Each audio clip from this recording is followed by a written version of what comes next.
Munyambuga Emmanuel. Munyambuga Emmanuel nawe arimo arashinjwa kuba yarishe umuntu, ariko Gacaca imucira urubanza ariko ntiyarahari. Waba ubizi iki bwana Jerry?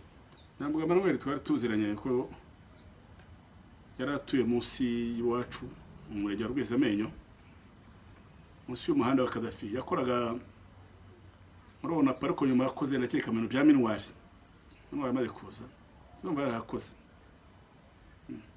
Munyambuga Emmanuel nawe yashinjwa ubwicanyi muri jenoside. Numva se yaba mu Bwongereza, ashinjwa urupfu umugabo wari umucuruzi twaga Mohamed Birasa Mohamed.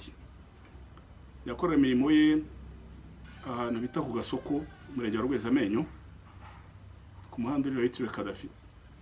Yarafite akazu k'amazi ndetse akagira n'icyuma gisya.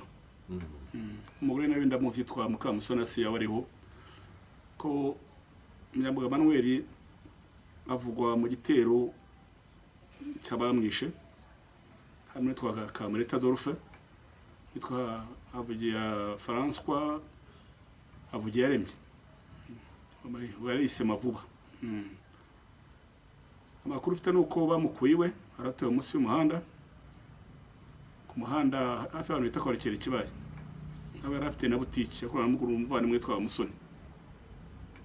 Bamukura mu rugo baragenda bamwicira kuri uwo mugabo witwaga Abdul Wahab, aho twari tunaturanye, niho bamwiciye. N'icyo umugabo Munyambuga Emmanuel cyamuhamye Gacaca amoranje adahari.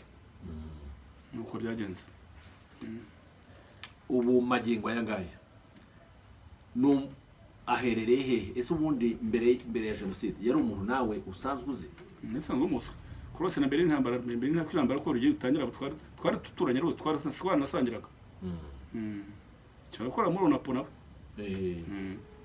Haba hariho correspondence, yaba yarigeza guhamagara gerajya kubaza akakubaza atese nk'umuntu tuziranye? Yaranyarikiye kuri WhatsApp, nanyandikira ku nimero ntamenye, ndabona ko ntabwo nabamenye, ambitambwira ko ari we. Nabona indicatifu usamara ko ari ndero mu Bwongereza. Abonye ko yuko umuntu wamuhaye nimero yanjye yari umugabo witwa Anastase. Anastase twaturanye mu Nyakabanda, basigaye atuye aho bita muri Rubumba hariya hafi y'umurenge wa Runda. Nawe yarimutse. Iyo nimero numva ari wayimuhaye. Ako ni nabyo ko Anastase nyuma yarabimbwira ko aramuhaye nimero yanjye. Tugaya twandikana rimwe na rimwe, aza kumbwira yuko nk'amazima badataha kamera umuntu ashobora kuza. Icyo yari amaze imyaka 25 aho ngaho, ambwira ko ari mu Bwongereza. Murakambwira ko imirimo akora ajya kurinda mu mutekano w'imipira Arsenal yakinnye. Ndakumbwira aza kunyara arambwira atari ko atigiye ufite dosiye aho ngaho ya jenoside. Ese wataje kwireba ukaza kuburana ko baruciye udahari ukare kuntu arusubirishamo. Ati ntabwo naza, ariko umugore wazina ahangaha yitwa Petro nawe ndamuzi. Azinanga aragenda. Nuko yemeze. Kuva icyo gihe iyo myaka irangiye ntabwo araza, nta nubwo yongeye kuguhamagara, byahise birangira. Tumarose tunandikira tunavugana. Nuko yemeze. Nta nimero ya telefone ndayifite muri telefone. Mwakoze cyane. Nuko yemeze.